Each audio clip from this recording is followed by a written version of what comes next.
Hello friends, and welcome to AutoFix Zone. In today's video, we'll talk about most common reasons why your car won't start. Let's get started. Imagine this. You're getting ready to drive to work, you turn the key, and your car just won't start. That's one of the most frustrating situations for any driver. But in today's video, we'll go through all the common reasons why your car won't start and how to identify and fix the problem. Let's get started.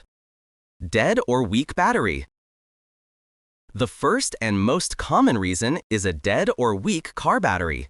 In this case, you'll hear a very weak or clicking sound when cranking the engine, but the engine won't start. The solution? Use jumper cables with the help of a friend.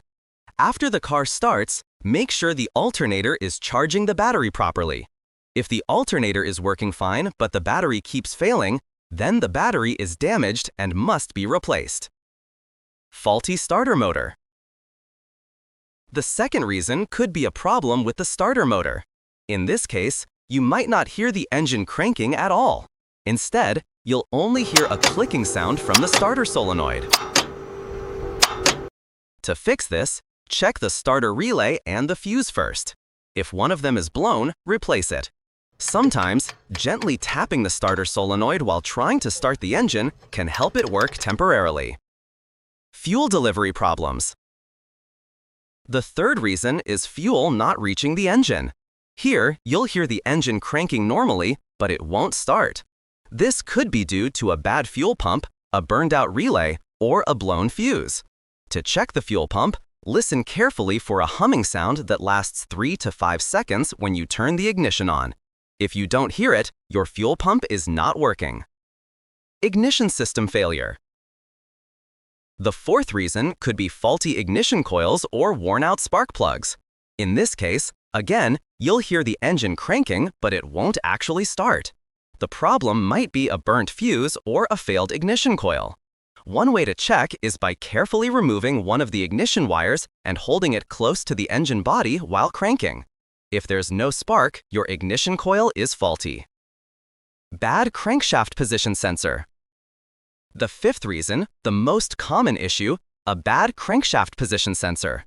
Here, the engine will crank, but it won't start. To confirm this, check your RPM gauge while cranking the engine.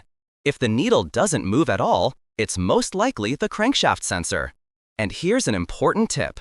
When the crankshaft sensor fails, both the fuel pump and ignition coils stop working at the same time. So, if you suddenly lose both fuel and spark, the crankshaft sensor is the cause. Dirty or loose ground cable. The sixth reason is a dirty or loose ground cable. Here, we mean the main ground cable that runs from the battery to the car's chassis.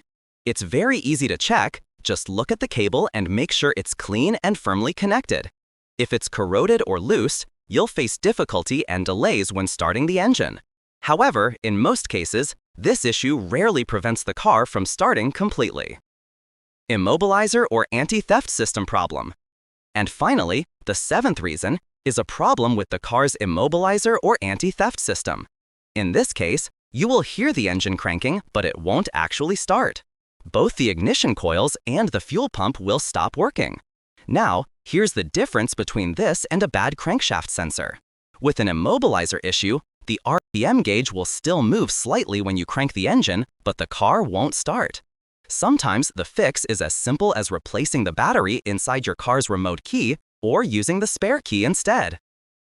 If you found this video helpful, don't forget to give it a like and subscribe to AutoFix Zone for more simple car repair guides. See you in the next video.